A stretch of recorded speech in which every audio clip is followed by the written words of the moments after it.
quem nunca ouviu falar nisso, o que seria essa batalha espiritual? É assumir que existe a todo momento existir uma guerra no mundo espiritual, mesmo que a gente não saiba. É isso? É mais ou menos. A melhor maneira de explicar isso aí é da seguinte maneira. Veja só. A Bíblia ensina batalha espiritual. Está na Bíblia. Como também na Bíblia você encontra a libertação dos pobres. Você também encontra. Mas aí o que acontece? As pessoas pegam as passagens que a Bíblia fala sobre libertação dos pobres, ajuda ao oprimido, libertar e tudo mais, pegam essas passagens, guindam essas passagens do contexto, formam uma lente pela qual faz uma releitura da Bíblia a partir disso aqui. Então Jesus se torna o libertador da condição. Na teologia da libertação que faz isso, Jesus se torna o libertador da condição humana. Pecado, ele se torna estrutural e não individual. A pessoa é ruim porque a sociedade é ruim. Não tem culpa. Não tem culpa de nada disso que acontece. Então, essa releitura a partir de um ponto que é verdadeiro. É a mesma coisa com batalha espiritual. A Bíblia ensina a existência dos demônios, de Satanás, que existe uma guerra, que existe uma tentação. O pessoal pega essa passagem, usa como lente, faz uma releitura da Bíblia toda e vê tudo em termos de confronto espiritual. Tudo. Tudo é demônio. Tudo é demônio. Tudo é demônio. Criança, menino está chorando, é demônio. Leite caiu no chão, é demônio. Eu perdi minha empresa e perdi meu emprego. Paquito não consegue trocar a câmera direito. Demônio. Paquito é demônio. Igrejas onde de repente o som, na hora de começar o culto, o som dá problema, é um demônio que está ali. Como é que resolve isso? Eles então criam o Ministério de Libertação. Então tudo para resolver os problemas da sua vida, você passa pelo Ministério de Libertação. A responsabilidade individual acabou, né? Então seu casamento está ruim. Então, isso é um demônio da luxúria, o demônio tal. Então, vamos passar por quebra de maldição. Exato. E tudo mais. Mas e minha responsabilidade como marido? De cuidar da minha esposa, respeitar a minha esposa, ou de respeitar o meu marido, amar meu marido, ser fiel e tudo mais. Onde é que fica isso aí? Então, existe a batalha espiritual? Existe. Mas ela não é culpada por todos os males. Tem muito... Eu não sou advogado do diabo, mas nem tudo que é ruim é do diabo.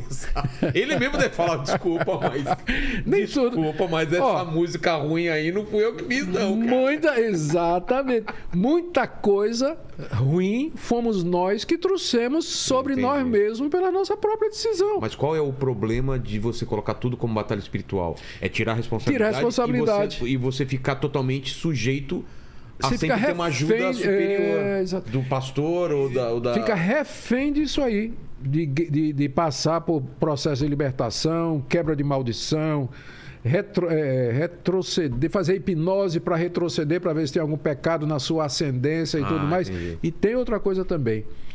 Quando você diz que tudo que acontece de ruim vem do diabo, você tira Deus da jogada. Porque tem coisa ruim que vem de Deus. É mesmo? Mas claro. Sodoma e Gomorra. Destruição de Sodoma e Gomorra. O dilúvio. Quem é que mandou? Não foi o diabo e não foram os homens. Praga do Egito. Praga do Egito. Quem é que mandou? Então, às vezes, Deus manda coisa ruim, não porque ele tem prazer em fazer isso, mas porque ele quer me despertar. Ele quer dizer... Ele quer chamar a minha atenção. Ele chama por bem, eu não vou. Então ele diz, então, eu vou botar você de cama para você entender, né? E a gente sabe que o ser humano, ele só clama... Todo mundo é ateu até a hora do pitbull pular cerca, né? Exato. Quando o pitbull pula cerca, aí todo mundo clama por Deus, chama por Deus, pela divindade. Quando o avião está caindo, todo mundo vira cristão. E você vê algumas coisas como sinais dos tempos, do final do tempo, ou a gente não pode taxar como guerra, pandemia? Sim. Veja, quando Cristo falou... Porque no Apocalipse fala, né? Alguma coisa sobre os Cavaleiros do Apocalipse. Fala. Os 4. Vamos pegar alguma coisa que é mais literal, que aí fica mais fácil para a gente explicar. No sermão escatológico de Cristo, que está lá em Marcos 13, final de Mateus e no final de Lucas, você vê Jesus dizendo o que é que haveria de acontecer até a vinda dele. Ele fala de guerras, rumores de guerras. ele fala da perseguição dos seus discípulos, ele fala de fomes, ele fala de terremotos, fala de epidemias, de pestes, pandemias. Ele fala de que surgirão falsos profetas falando no nome dele. Então, ele descreve ele dá cerca de 9 ou 10 sinais que, na época dele, era impossível alguém prever. Quando Cristo viveu na época da Pax Romana, mas ele falou de guerras e rumores de guerra.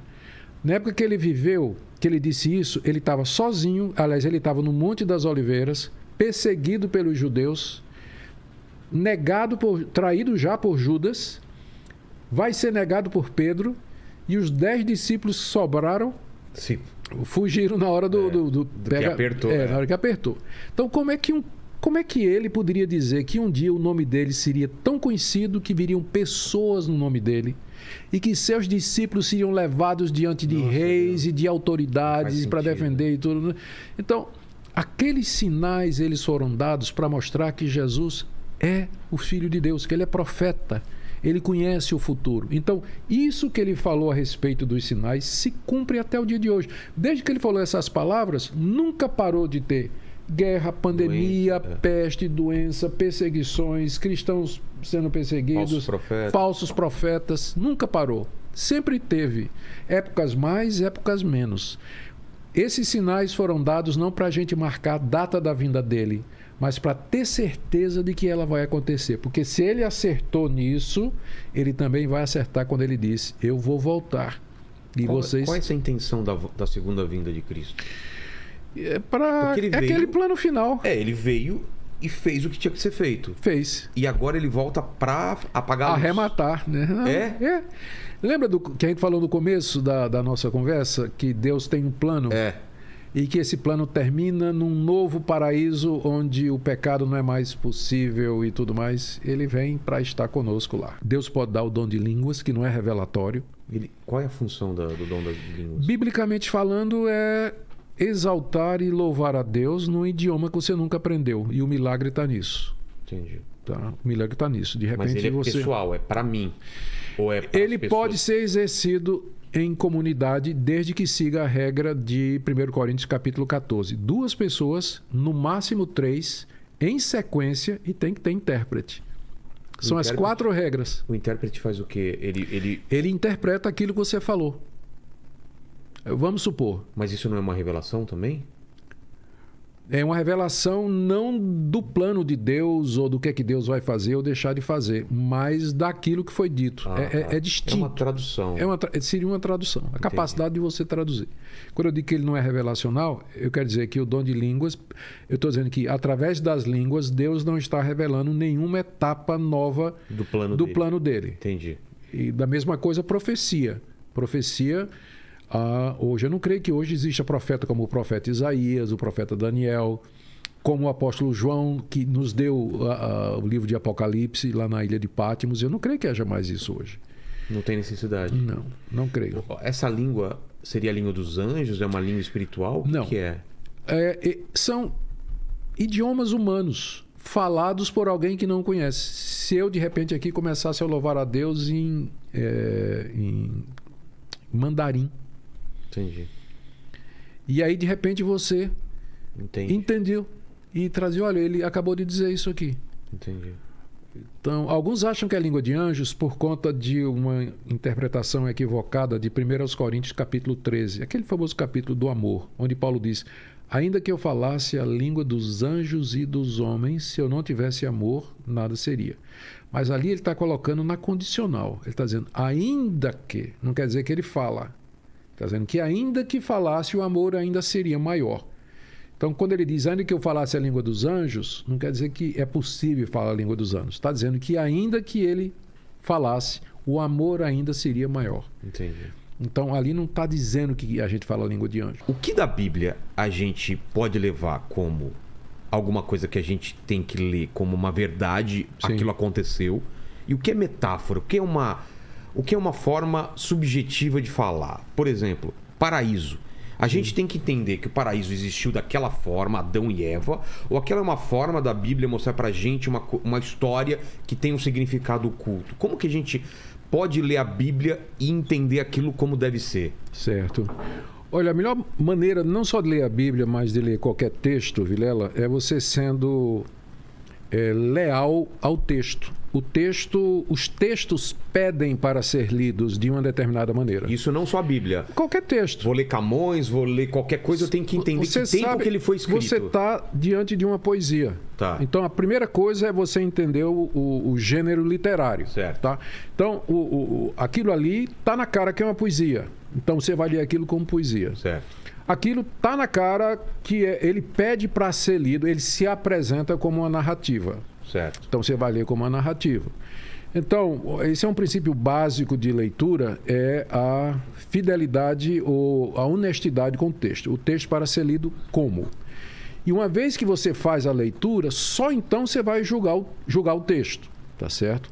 E aí vem o problema de que critério você vai usar. Vamos pegar, por exemplo, a narrativa de Gênesis. Tá. Quando você lê Gênesis capítulos 1, 2 e 3, que é o relato da criação, e é o relato da queda do homem, do primeiro pecado, ele se apresenta como uma narrativa. A estrutura do texto, talvez com exceção da colocação do arranjo dos 6 primeiros dias, mas toda aquela história ali é idêntica a mais tarde, lá, por exemplo, capítulo 12, quando todo mundo, inclusive os críticos, entendem que ali é uma narrativa, porque tem a figura de Abraão, que já aqui no que eles chamam no período da história, antes seria a pré-história, né? Você tem a história da formação da nação de Israel e tudo mais.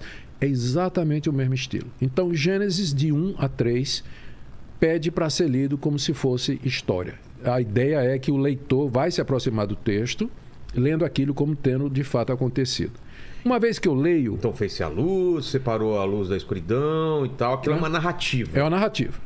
Então, uma vez que eu li a narrativa, agora eu vou julgar aquilo ali. Que critério eu vou usar?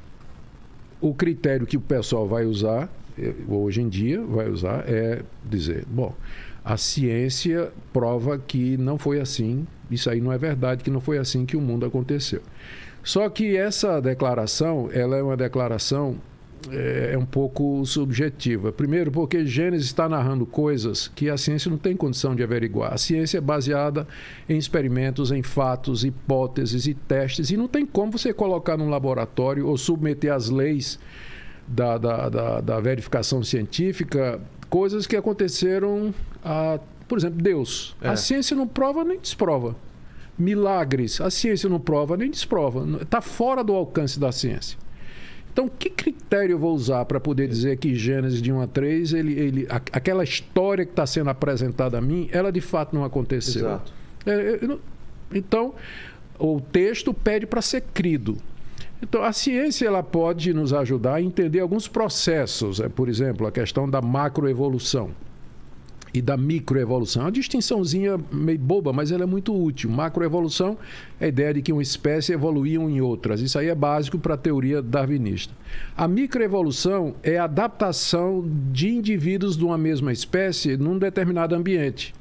Então, por exemplo, os cristãos não têm dificuldade com a microevolução. Não creem que Deus criou todas as raças de cachorro que existem. Ele criou uma raça de cachorro, mas com potencial para se adaptar. Potencial para variedade. Mesma coisa a raça humana. Deus criou um casal. Agora, nesse casal havia potencial para dar essa multiplicidade de diferentes raças, tipos que nós temos hoje. Então, essa chamada microevolução, que são variações dentro da mesma espécie, nós não temos problema nenhum. O problema é a macroevolução. O que é a macroevolução? É de uma espécie que vai para outra. Por exemplo, e Darwin nunca disse isso, né? O pessoal é muito injusto com Darwin. Darwin disse que o ser humano procede do macaco. Ele nunca disse isso. Ele disse que o ser humano e os macacos procedem de um ancestral comum. Comum, exatamente. Então, teria sido o primeiro, o ancestral de todos os seres vivos, que saiu se multiplicando, se diversificando, ramificando, e aí deu as diferentes espécies que nós temos aí. Mas aí, no caso, uma espécie, ela poderia evoluir o suficiente para dar origem a outra. a raça humana, o ser humano como nós temos hoje, ele teria sido resultado de milhões de anos de evolução que passou por diferentes raças, né? Hominídeos, pré-hominídeos, inclusive tipos bem similares aos símios e assim por diante. Então isso aí a gente tem dificuldade com isso. Primeiro por falta de evidência, inclusive fóssil, que não tem evidência para isso. Tem uma lacuna, né? Enorme, né? Gigantesca. Segundo, filosófica. Né? Seria difícil você comprovar isso aí filosoficamente. E terceiro, que é o nosso ponto, né? Não bate com o relato lá. Então você teria que negar, se você for seguir o que a teoria evolucionista, a leitura que ela faz do livro de Gênesis, você tinha que negar 3 capítulos, Vilela, que são fundamentais para o resto da Bíblia. Porque nesses 3 primeiros capítulos, você baseia, por exemplo, aquilo que nós cremos que é a dignidade do ser humano. Você veja a incoerência. O pessoal luta por direitos humanos, mas por que eu lutaria? Que prevaleça o mais forte. Não é essa a lei da evolução? Exato. O mais adaptado. Que sobreviva. Que os mais fracos morram, pereçam. Não é? Por que eu tenho compaixão dos idosos, dos velhos, dos desvalidos, das crianças oprimidas e tudo? Por quê? Porque eu creio que foram feitas à imagem e semelhança de Deus. Porque em outros animais, os mais velhos vão sucumbindo, atrasam o bando, eles vão ficando para trás, são comidos pelos predadores. Não tem misericórdia. Exatamente, é a lei da natureza. A natureza não tem compaixão. Mas de onde vem a compaixão? Vem exatamente disso, que eu fui criado à imagem e semelhança de um Deus que não somente me dá dignidade, mas faz com que eu tenha compaixão de outras pessoas, porque são portadoras da imagem e semelhança de Deus. Se você tira o relato da criação, você tira a base epistemológica e lógica para você exercer compaixão, misericórdia, lutar inclusive. Por que eu vou lutar pela natureza, por exemplo? Por que eu vou defender as araras? O mico-leão dourado, que se acabe, que prevaleça a raça humana, que é mais forte. Mas eu vou lutar por eles, porque eles foram criados por Deus, eles refletem a beleza de Deus, a criatividade de Deus, o grande poder de Deus. E aí eu posso multiplicar. Capítulo 3, que narra a queda do homem. É a explicação, Vilela, por que tem tanta gente... Por que nós somos ruins? Aqui, quando a gente estava conversando no começo, mesmo no começo do programa, você falou, né? Eu sou falho e tudo mais. Eu sou também. Todos nós somos, mas de onde vem isso? A gente nasce com essa falha, com o pecado. Pecado, a gente chama de pecado original, né? Que eu não entro nem na questão de que a gente recebe a culpa disso aí, mas eu entro nos efeitos. Ah, tá. Qual a primeira coisa que os bebês aprendem a dizer? É meu. Não. E por aí vai. A raça humana toda, não tem nenhum indivíduo que não seja marcado de alguma maneira pela inconsistência, pela falha, pelo fracasso de alcançar algum ideal que ele tem no coração e que ele não sabe de onde vem, mas ele não consegue. É impossível chegar à perfeição ao ser humano. Impossível. Mas de onde vem isso?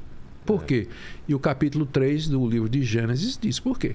Porque nós somos uma raça que foi criada por Deus para andar com Ele, para desfrutar da companhia dele. Num determinado momento, nossos primeiros pais resolveram desobedecer a Deus e, como resultado, eles, ao quererem ser independentes, eles se desligaram da fonte de todo bem. Esse é o problema básico da raça humana. Ela está desligada de Deus. É preciso haver uma religação, e é isso que a palavra religião significa. Religar. Toda religião tem como alvo apresentar um sistema que religa a pessoa a Deus. Já parte desse pressuposto. Religião é uma coisa universal. Você vai no Polo Norte, Polo Sul... E povos totalmente isolados vão criar algum Isso é muito louco. Mas de onde vem isso? Por que essa necessidade? É uma lacuna que a gente tem dentro da gente, exatamente, que tem que ser preenchida por algum tipo de ligação. É uma saudade do tempo no paraíso. Nossa, daquela época. Faz muito sentido isso. Faz. Porque...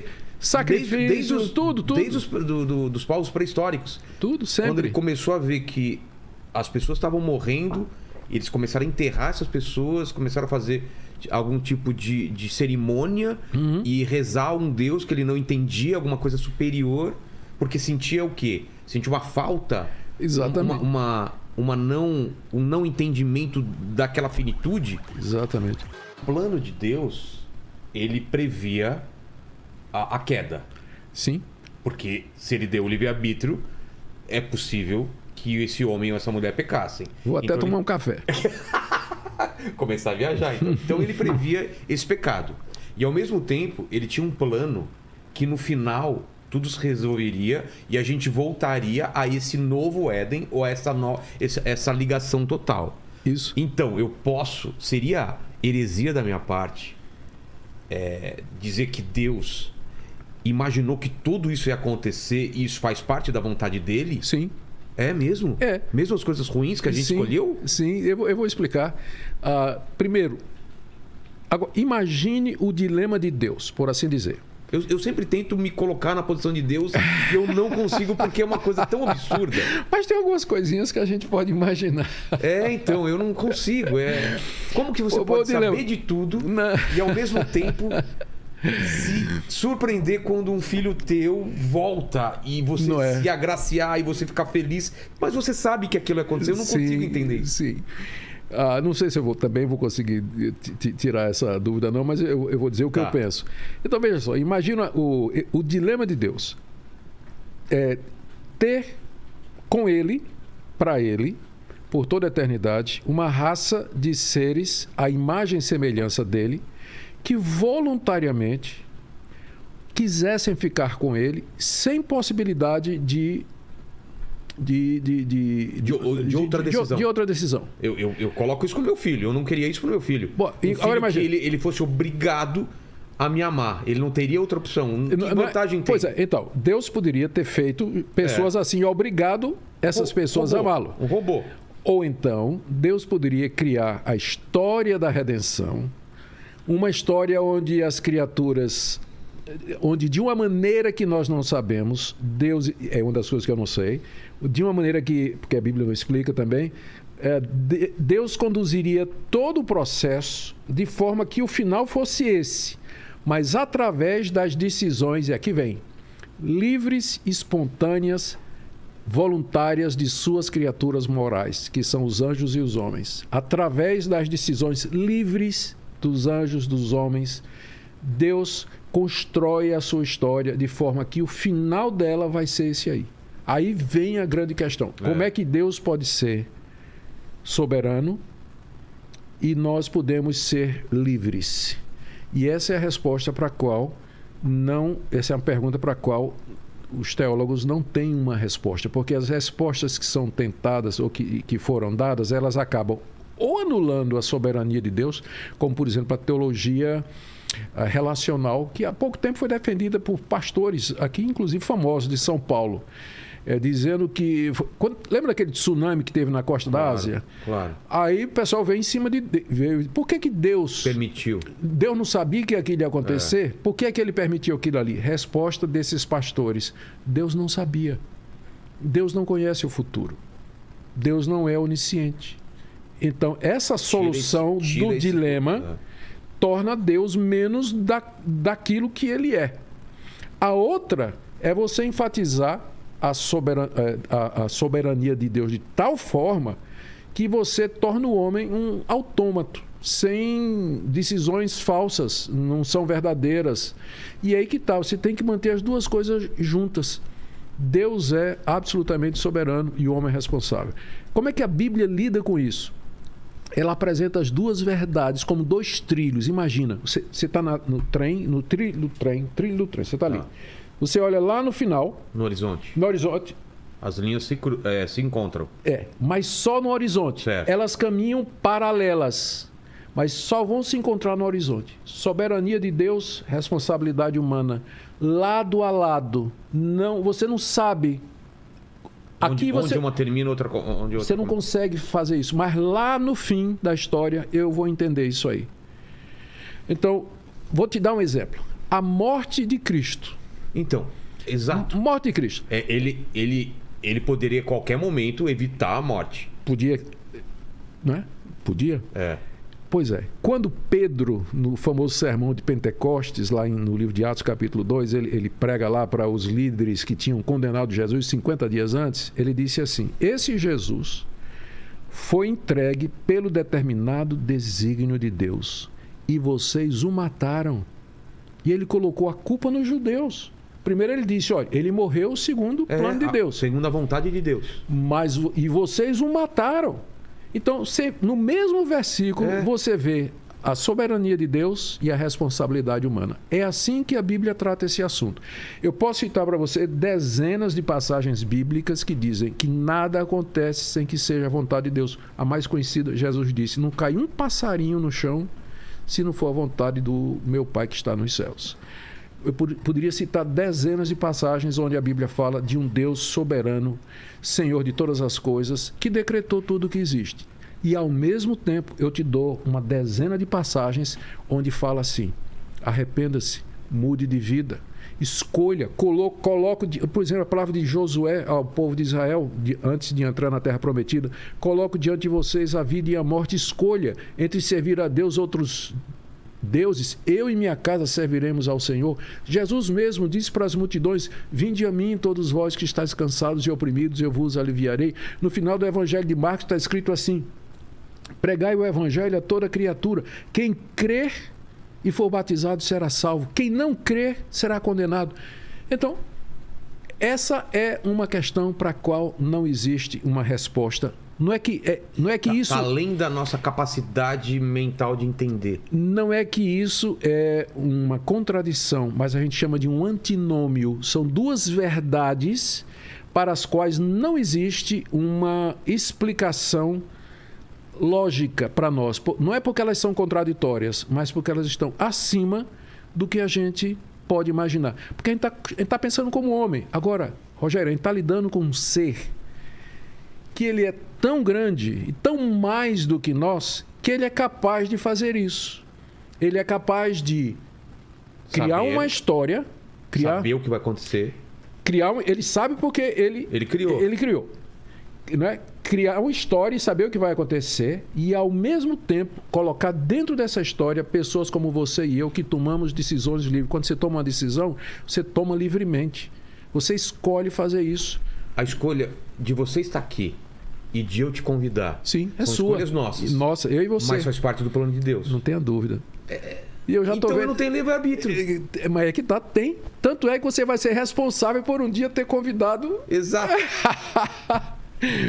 Ao mesmo tempo, eu tomei essa decisão de livre e espontânea vontade e, ao mesmo tempo... Ela, de uma forma que a gente não sabe, ela se encaixa dentro dos propósitos misteriosos de Deus. Entendi. De não conversar com mortos ou não... Também proíbe lá no livro de Deuteronômio, o livro do profeta Isaías, antigamente, no Antigo Testamento, a consulta aos mortos era alguma coisa vista como uma ofensa a Deus. Por que em favor dos mortos, por que em favor dos vivos vão consultar os mortos? Por que vocês não consultam a Deus?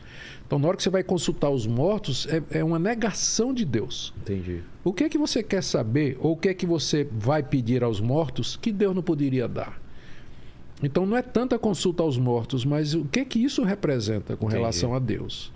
Então, por isso que a necromancia, a consulta aos mortos, o mexer com espíritos de quem morreu e tudo, era tabu, era proibido claramente na lei de Moisés. E você não vê nada disso, essa prática no Novo Testamento. Nem por Jesus, nem pelos apóstolos, nem pelos primeiros cristãos, ao contrário. Era visto como ocultismo, né? É isso que eu falo. E o lance de o adivinho, tentar adivinhar o futuro. O demônio, ele tem acesso ao futuro? É que né? A gente não tem... Tem situações em que os espíritos parecem... Quando eu falo espírito, eu falo anjos caídos, né? Demônios. Os demônios. Vamos usar esse termo para evitar ambiguidade.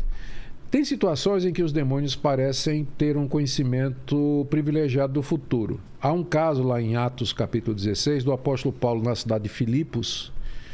Ele estava indo... Todo dia ele saía para pregar o evangelho e vinha uma adivinha, uma moça que tinha um espírito de adivinhação. O nome, espírito de adivinhação, é um nome grego, Piton, que é o mesmo nome... Piton, exatamente, que é o mesmo nome dado a Pitonisa de Endor, que era o oráculo na cidade de Delfos, que ela era a intérprete do deus Apolo. que era o Deus mensageiro. Então, todo mundo, eu estive lá visitando o lugar, todo mundo, inclusive no alto da montanha, você tem que subir um lugar alto para poder... Em Delfos, lá na Grécia. Tinha o templo do deus Apolo e a pitonisa. Ela fazia essa ligação entre esse Ela mundo... entrava em transe, exatamente, fazia ligação. Falaram e que trazia tinha algumas coisas, que saíam da Terra, que isso, deixavam ela... A ideia é exatamente essa, né? Que ela entrava em transe por conta desses gases que brotavam e tudo mais. Mas, de qualquer forma, o nome dela era Pitonisa, e é o mesmo nome que aparece lá em Atos 16 para descrever a moça que era possuída de um espírito de Piton. De adivinhação. E ela estava dizendo todo dia, esses homens, estava falando de Paulo e Silas, eles são servos do Deus Altíssimo e eles estão anunciando o caminho da salvação. Então ela sabia. Fez isso vários dias, até que Paulo perdeu a paciência, se virou e expeliu o demônio, que custou a ele um processo, foi preso. E aí ela parou de adivinhar. Parou, não tinha mais condição de adivinhar. Mas a questão... A questão é que aquele demônio, chamado de Piton, ele parece ter ele tinha esse conhecimento. Ele tinha esse conhecimento aí. Quando Jesus começou o ministério dele, lá na Galileia, ele expulsou o demônio de muita gente. E geralmente, quando ele se aproximava do endemoniado, o espírito gritava: eu sei quem você é. Você é o Filho de Deus. Então, eles tinham... Os demônios foram... Curioso, os demônios foram os primeiros a reconhecer quem era Jesus. Nem os discípulos entenderam, mas os demônios foram os primeiros. Isso é uma coisa até que demonstra o poder, né? Pois é. Então, eu creio que é possível, pelo poder maligno, que se tenha algum conhecimento do futuro. Não como Deus, porque Deus é onisciente. Mas algum conhecimento é possível de ter. Da mesma forma, os demônios podem...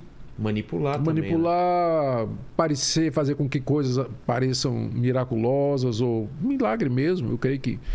Porque são anjos, né? São seres que têm poderes, caídos, mas são anjos, né? E eles podem se movimentar de uma forma que a gente não entende. Não entende, né? Tá vendo alguma coisa aqui e vendo alguma coisa na Europa ao mesmo tempo. Não dá para saber como eles... Por isso que a Bíblia ela não dá muita informação a respeito dos anjos e adverte para que a gente não procure contato, né? Experiência com batalha espiritual. O que você já viu e o que é real? Eu sei que muita coisa a gente vê na televisão de não vou sair e tal. Aquilo é teatro. Mas existe realmente possessão. Existe. E por que acontece a possessão? Como que entra? Não sei. Sabe por quê? A Bíblia não fala. Não fala? Não. A Bíblia apresenta pessoas possessas sendo libertas. Como aquela passagem dos porcos. Que dos porcos, perfeitamente. Mas não diz porque aquela legião entrou naquele homem em particular. Não tem nada. Tem também o caso de uma criança possuída. O pai até diz, não é que devia ser um adolescente, porque o pai diz, desde criança que o demônio entra, joga na água, joga no fogo. Mas por que aquela criança? Não se sabe. Não se sabe. O fato é que existe. Na minha vida, eu já encontrei de todo tipo. Na minha vida de pastor, eu encontrei de todo tipo. Me lembro de uma vez, eu era pastor novo, começando, na cidade de Olinda, estava plantando uma igreja entre jovens viciados. E me lembro que acordei de madrugada com 2 jovens da minha igreja batendo na porta da minha casa, trazendo uma menina magra. Ela, depois eu soube, né? O apelido dela era Muriçoca, né? Muriçoca é o nome que diz para pernilongo, né? E tão magra. E tinha uns 16 anos de idade. Os meninos mal conseguiam segurar a moça, Vilela. De tanta força? De tanta força, mal conseguiam segurar. Pastor, a gente estava aqui com os amigos e tudo, e de repente ela caiu no chão, ela começou a bater em gente, tudo, a gente conseguiu trazer, trouxe para o senhor resolver. Nossa. Eu, um pastor presbiteriano. Começando. Não é? Se fosse pelo menos da Assembleia de Deus, né? Que estão mais acostumados. Mas aí eu pedi para eles trazerem para o meu escritório, trouxeram e eu me tranquei lá com ela. E aí eu olhei e perguntei. E aí eu mandei. Não quis conversa, porque não tem conversa na Bíblia com isso, né? Você viu o pessoal entrevistando o demônio, né? Não tem conversa. Quem é você? O que você está fazendo aqui? Mandei sair em nome de Jesus. Na hora que eu falei, saia em nome de Jesus, a moça caiu no chão. Assim, parecia um trapo, mole. Aí abri os olhos e. onde é que eu tô? O que é que está acontecendo aqui e tudo mais? Aí contamos a história para ela e tudo mais, e enfim. Esse foi um caso que eu acho que era um caso verdadeiro de possessão. Outra vez, eu fui chamado para ir na casa de uma família onde o rapaz estava quebrando tudo. Tudo, quebrando tudo. O quarto, tudo. Os móveis, janela. E os pais sabiam que eu era pastor, moravam próximo. E pediram para eu ir lá. E disseram, olha, pastor, a gente já foi no nosso pastor, já foi no... Eles eram evangélicos, né? E tá essa situação. Nada resolvido. Queriam ver se eu podia fazer alguma coisa. Aí eu entrei lá no quarto com um membro da igreja lá para me ajudar. E realmente, né, o carro estava tudo quebrado, né? E o cara estava lá agressivo. E eu cheguei para ele, mandei sair em nome de Jesus. Não aconteceu absolutamente nada. Ah, é? Nada. Sai em nome de Jesus. Nada. Nada. Aí eu disse, ou eu não tenho fé, ou não é possessão. Aí eu chamei a família e disse, eu posso aconselhar esse rapaz, entrevistar esse rapaz durante a semana? Durante algumas semanas? Pode. Aí levaram o rapaz lá para a igreja para eu conversar com ele. E quando ele estava bom, né? Sim. Quando passou a crise. Aí fui conversando. Vilela, o menino era abusado pelos pais desde criança. Era um problema psicológico. E ele cresceu na igreja vendo essas manifestações. E foi a forma que ele encontrou de extravasar isso, porque ele não podia dizer, era abusado. Se não me engano, era um tio ou alguém que abusava dele, sabe? E foi a forma que ele encontrou. Aí, depois de vários meses de conversa e tudo mais, o rapaz parou com aquelas manifestações. E a última vez que eu tive contato com ele, foi quando eu me mudei de lá da cidade, ele tinha, graças a Deus, conseguido um emprego e a coisa tinha ido bem. Então, é preciso muito cuidado para você discernir o que é realmente um caso espiritual ou é uma coisa psicológica, porque são muito parecidos os sintomas, são muito parecidos e precisa de discernimento para isso. Nem sempre isso... E já encontrei fake também, na hora. Já encontrei muito fake. É o que você falou, né? A mente às vezes é uma forma de uma descarga. Teve um trauma e a mente... ela joga para outra coisa, né?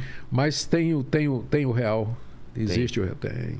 Acontece essa reforma, né? Essa quebra, porque a igreja ela estava se desvirtuando muito, de repente as pessoas começam a ler a Bíblia, algumas pessoas têm acesso, ou foi uma coisa de uma pessoa, ou é uma coisa que estava, um movimento que estava crescendo, assim? Durante a Idade Média, a igreja desenvolveu a igreja cristã da época, que é a Igreja Católica Apostólica Romana, ela desenvolveu 2 conceitos que são a base de tudo mais. Primeiro, esse que eu já falei, que é a interdependência entre Cristo e a igreja. Tá. A igreja passou a se ver como sendo a continuação da encarnação de Cristo. Por isso ela pode conceder perdão, por isso o Papa é infalível, por isso a missa, ela não é a repetição da morte de Cristo, como às vezes alguns protestantes pensam, mas é a mesma morte de Cristo, é uma extensão da morte de Cristo. O sacerdote ali, ao falar aquelas palavras tradicionais, a hóstia se transforma no corpo... a jujuba é boa, viu? A hóstia se transforma no corpo de Cristo e o cálice no sangue. E Cristo ali, aquilo é visto como sendo uma continuação da morte dele na cruz. Ou da Santa Ceia? Ou... Isso, lá na Eucaristia. Tá? Então, já falei, perdão de pecados, tudo bem. Isso por conta desse primeiro eixo. O segundo ponto é a relação entre natureza e graça. A graça de Deus é o favor de Deus para com os homens. De que maneira ele transmite isso? No pensamento católico, especialmente muito ajudado por Tomás de Aquino, a graça de Deus é transmitida através da natureza. Enquanto que muito tempo depois os protestantes fizeram a diferença entre graça comum e graça especial, mas na Idade Média entendia-se que a graça de Deus se transmite através da natureza, ou seja, coisas podem transmitir a graça de Deus. Então, uma vez que se entendeu assim, a água do batismo ela salva. Água benta. Água benta. Por que ela é mágica? Sim, porque a graça de Deus é transmitida através de coisas. A natureza, graça e natureza estão unidas. O óleo da extrema-unção, a hóstia na hora da Eucaristia, o vinho na hora da Eucaristia. Então, as imagens. Então, a igreja, ela, por conta dessa visão, ela se encheu de objetos, de coisas supostamente. As relíquias, a veneração das relíquias, as peregrinações a lugares santos. Tudo isso que está por detrás A busca do grau. Tudo isso que está por detrás é a ideia de que a graça de Deus, o perdão, a misericórdia de Deus, se transmite através de coisas da natureza. Então, por isso entrou todo esse tipo de coisa na igreja durante a Idade Média. A princípio, houve muita gente que queria reformar a igreja antes de Martinho Lutero. Já teve, João Ros, teve rapaz, o cara da Itália agora, famoso, agora me foge o nome dele, que morreu, inclusive, por conta disso, o Wycliffe, John Wycliffe. Antes dos reformadores, eles queriam Não já... concordavam e queriam reformar. Queriam reformar a igreja. Houve concílios da própria Igreja Católica que se reuniram para analisar o estado de coisas, porque eles perceberam que a coisa... O clero era ignorante, a missa era em latim, o povo não entendia. Meu pai viveu essa época. Ninguém tinha acesso à Bíblia. O padre ficava de costa né? e rezava em latim, né? Pois é. Exatamente porque o pessoal não entendia nada, tinha a chamada dramatização dos mistérios, atores que dramatizavam os mistérios e todo esse tipo de coisa. Então, e surgiram a ideia da veneração dos santos, por exemplo, e das imagens, não é? Que depois eles tiveram que fazer uma distinção entre dulia e latria. Dulia é serviço que a gente presta às imagens, latria é adoração que a gente só dá a Deus. Mas na prática, não tem essa diferença, acaba sendo a mesma coisa. Então, Lutero, ele era católico. O que despertou Lutero não foi essa coisa. Ele não viu tudo isso ao mesmo tempo. O que ele primeiro percebeu foi que aquilo que a igreja estava ensinando sobre a maneira pela qual o homem é justo diante de Deus não batia com aquilo que ele estava vendo na Bíblia. Tá?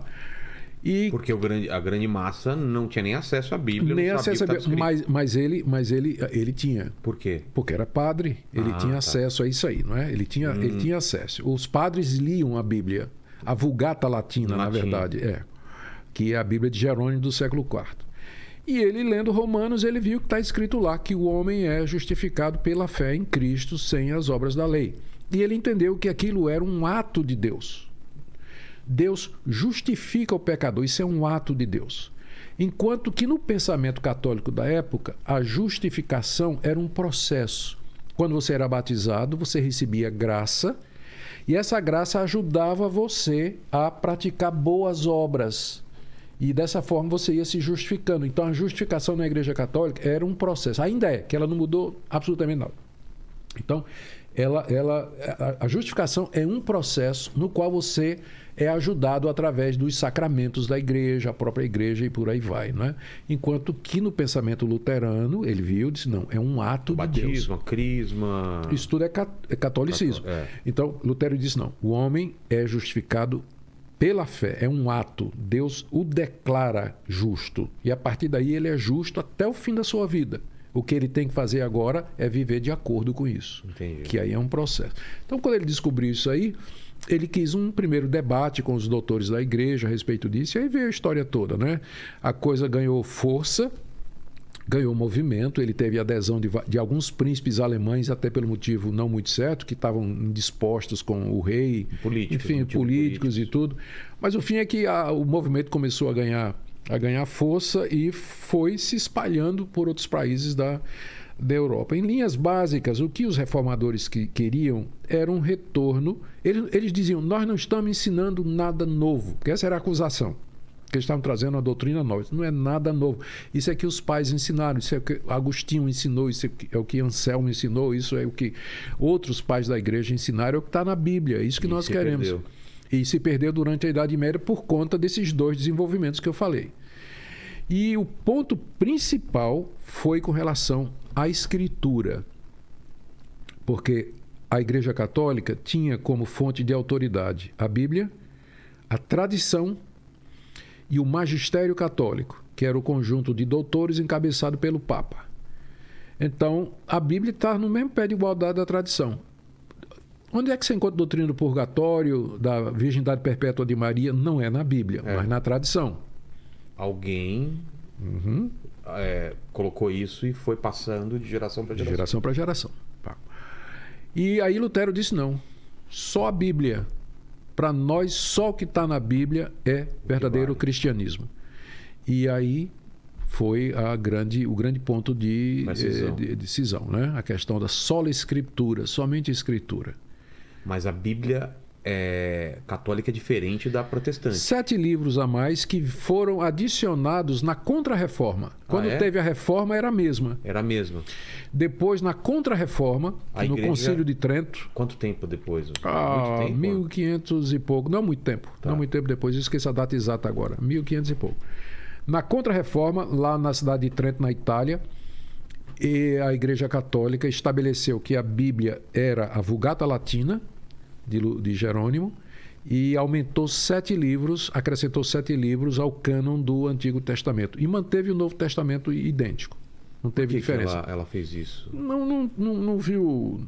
Essa mudança eu acredito que foi para diferenciar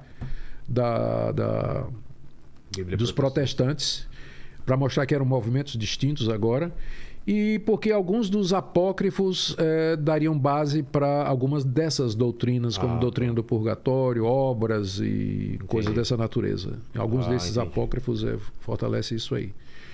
Então, a princípio, começou com a doutrina da justificação pela fé, se desenvolveu com a questão de somente a escritura, e a partir daí as diferenças foram se tornando tal que finalmente o Papa resolveu excomungar Lutero 2 vezes. E 2 vezes ele queimou na fogueira a bula da excomunhão, né? É mesmo? Foi. Nossa. E o que veio a partir daí de Lutero? Os reformados, aqueles que seguiram Lutero, eles não seguiram Lutero em tudo. No segundo momento da reforma, vem a segunda geração de reformadores, você tem, por exemplo, Calvino. Calvino era suíço, de fala francesa. Ele era originalmente advogado, versado em leis, era pelo menos a profissão que o pai dele queria. A gente não sabe quando ele se tornou protestante. E ele era muito novo, ele foi chamado pela cidade de Genebra, que tinha se tornado protestante, para ministrar a eles lá. Calvino concordava com Lutero basicamente em tudo, somente a escritura, justificação pela fé, mas ele discordou. Eles nunca se viram, né? Na verdade, nunca se encontraram. Calvino é um período depois. Viveram mais ou menos, teve um lap entre os dois, mas nunca se encontraram. Mas eles discordaram nessa questão da ceia, né? da Eucaristia. Lutero ficou com uma posição parecida com a Igreja Católica, que ficou chamada de consubstanciação. Cristo não estava... os elementos da ceia não viravam o corpo de Cristo, mas Cristo estava presente realmente ali. Realmente ali. Calvino optava por uma posição em que Cristo estava presente espiritualmente. Né? E se você celebra com fé, você se alimenta espiritualmente de Cristo, mas em nenhum sentido Cristo está fisicamente presente ali, como Lutero e o catolicismo, em graus diferentes, afirmavam. Aquele momento ali que ele estava levando sobre si os nossos pecados, a dor era tão grande, né, que a sua humanidade clamou por uma resposta. Você acredita que naquele momento ele pôs em dúvida a vontade de Deus, ou foi simplesmente um espasmo, uma coisa de dor e de sofrimento tão grande que... Isso. Creio que foi isso aí, misturado com o fato de que os judeus... Ele era um judeu versado na escritura, né? Os judeus usavam sempre a linguagem dos salmos para expressar os seus sentimentos. Então, 150 salmos... Cada salmo diferente do outro. Tem salmo de alegria, de dor, desespero, dúvida. A palavra salmo quer dizer o quê? Ela se refere a um gênero literário que se vale da poesia para narrar a grandeza de Deus ou os sentimentos do fiel. Então, é um tipo específico de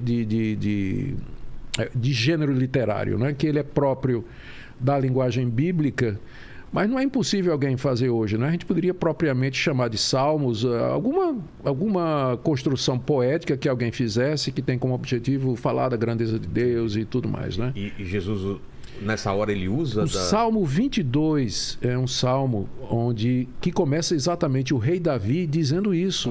Deus meu, por que me desamparaste? Por que não ouves o meu lamento? Por que o Senhor está distante de mim? Então, o judeu, ele crescia usando a linguagem dos salmos para expressar os seus sentimentos. E eu creio que naquele momento de angústia, o judeu Jesus se valeu do Salmo 22 para expressar toda a dor, o que ao mesmo tempo bate com aquilo que a gente lê no restante da Bíblia, que ele foi feito pecado por nós. Ele não conhecia pecado. Ele nunca pecou, não tinha essa experiência como a gente tem do que é o pecado. E na cruz, toda a carga de pecado foi lançada sobre ele. Então, ele ali recebeu o castigo que era, para mim, quem devia estar pendurado naquela cruz era tio Nico, pendurado ali e ainda mais chicoteado muito mais, né? Era eu que era para estar pendurado ali. Mas ele foi no meu lugar. E é por isso que eu posso agora chegar para Deus e dizer: Deus, eu creio que o Senhor me perdoa, porque a minha culpa já foi paga. Porque Deus não pode perdoar de graça, Rogério. Como assim Deus perdoa de graça? Ele seria injusto. A gente fica revoltado quando um juiz inocenta, né? Um bandido. A gente tem um senso de justiça. Agora imagine a Deus inocentando todos nós que somos bandidos. Deus simplesmente fecha os olhos e diz: está tudo... Mas como assim? Deus não pode fazer isso, ele é justo. Então, pecado tem que ser pago. Alguém tem que pagar o pecado. É isso que Cristo fez. Por isso que ele gritou, porque ele sentiu aquele peso do pecado sobre si naquele momento. Esse ponto é central para o cristianismo histórico e bíblico. É aquele momento em que Cristo leva sobre nós os nossos pecados. Eu diria para você que é isso que faz o cristianismo distinto de todas as demais religiões. É esse momento aí. Os fundadores de outras religiões, eles não morreram no lugar dos seus seguidores. Eles deram ensinos, alguns preciosos, muito preciosos, aliás, para os seus seguidores. Muita coisa nessas religiões e no cristianismo também é bom senso. É simplesmente bom senso. Mas a diferença principal é que, se você fizer um apanhado nisso da religação que eu falei com você, você vai ver que, na verdade, mesmo tendo centenas e centenas de religiões no mundo, só existem duas categorias. Uma categoria, aquelas religiões em que o ser humano faz alguma coisa para se religar com Deus. Isso aqui é quase um remédio que eu tomo para as pernas inquieta. Meu pai tem isso também. Nossa, cara. Chama perna inquieta mesmo, né? É perna inquieta. Não deixa você dormir, viu? Eu sei, meu pai fica chacoalhando. Mas com o remedinho daqui a pouco eu vou tomar, vai ficar legal. Mas eu voltando. Só tem duas categorias de religião. Uma em que o ser humano ele tenta a religação com a divindade pelo seu próprio mérito e esforço. Eu faço, eu mereço, eu ofereço. Boas ações. Tudo. Isso aí. A outra categoria é o contrário. É de cima para baixo. Deus vem ao encontro do homem, do ser humano, para se reconciliar com ele. E só tem uma religião em todo o mundo que ensina isso, que é o cristianismo histórico. Um Deus que veio e que se deu pelos seus, levando a culpa deles, de forma que eles agora podem ser livremente perdoados e ser religados a esse Deus aqui e no escatom, no futuro período que nós já falamos aqui, descrevemos como um novo paraíso. Né? Por que dentro do plano de Deus foi necessário enviar ele mesmo, né, o filho dele, ele virar carne, para ele ter esse trabalho de levar nossos pecados? Isso foi uma coisa... Diante de tanta coisa que aconteceu, esse foi o único caminho? Qual foi a ideia? A lógica por detrás... Porque foi previsto, foi avisado, veio do Cordeiro, ele vai vir e tal. Era uma coisa esperada. Era. A lógica por detrás disso aí era que não se podia, em todas as religiões, você não pode se aproximar da divindade sem sangue, sem sacrifício. A não ser algumas religiões orientais mais recentes, que a gente chama... agora me foge o nome, daqui a pouco ele aparece. Em que elas são basicamente uma filosofia. Entendi. Tá certo? Como o hinduísmo, por exemplo, ou o próprio budismo, que seria o melhor exemplo, né? Que é mais uma filosofia. Mas nas religiões antigas da Mesopotâmia, do Egito, as religiões que vinham da Frísia, as religiões gregas que tinham altares para você oferecer sacrifícios, a própria religião romana que adorava o imperador, todas elas exigiam sacrifícios. Mesoamericanas. Tudo. Se for nos índios, você tem sempre que ter sangue. A ideia é... Onde veio isso aí? A ideia é que que a divindade requer o pagamento pela culpa. Então, no caso de todas as religiões, você oferece o pagamento pela culpa. Você traz o seu melhor animal, você traz tal, sacrifícios humanos, isso, exatamente, isso tudo. O inimigo, o escravo. No cristianismo foi o contrário. Deus, como João Batista diz quando viu Jesus, eis o Cordeiro de Deus que tira o pecado do mundo. Deus mandou um cordeiro para ser oferecido como sacrifício. De alguém que expia os pecados. Exatamente. Tinha aquela ideia do bode expiatório, né? Tudo isso estava previsto, como você falou. Estava escrito direitinho no Antigo Testamento, antes de Cristo. E por que os antigos tinham essa necessidade de um animal ou alguém... Ou era o animal ou era ele. Porque alguma coisa pagar pelos pecados dele... Porque, sendo o pecado, veja só, Deus é o Criador de todos. Ele é o Senhor e Ele tem domínio absoluto sobre minha vida. Ele é o meu Deus, então Ele é o meu Senhor. Eu sou filho dEle, servo dEle, devo obediência para Ele, devo minha vida a Ele. Então, a desobediência a Deus, o virar as costas para Deus, o renegá-lo, é de tal forma, é de tal ordem que exige a minha vida. É a pena de morte. O castigo é pena de morte. Então, ou eu, ou alguém no meu lugar. Tá. Ou alguma coisa no meu lugar. Tá? Porque o apóstolo Paulo, ele descreve isso na carta aos Romanos, capítulo 3, verso 23. No capítulo 6, verso 23. O salário do pecado é a morte. Qual o preço, qual o resultado do pecado? A morte. Se não for a minha, vai ter que ser de alguém, em meu lugar, ou de alguma coisa. Deus enviou essa pessoa. Por que tinha que ser ele mesmo? Porque, Rogério, se fosse um de nós, eu ou você, que fosse morrer na cruz, nós só estaríamos morrendo por nós mesmos. Então era preciso alguém que não tinha pecado para que a morte dele pudesse ter efeito perdoador para milhões de pessoas, porque se fosse qualquer outro membro da raça humana, ele só estaria morrendo por ele mesmo, porque ele é pecador. E então morreu. É isso mesmo, ele é pecador, tem que morrer mesmo. Mas Jesus Cristo não tinha pecado, conforme os evangelhos nos contam. E os seus primeiros discípulos escreveram no Novo Testamento. Ele nunca cometeu pecado. Então, é por isso que a morte dele é tão importante para nós, porque ela como que cria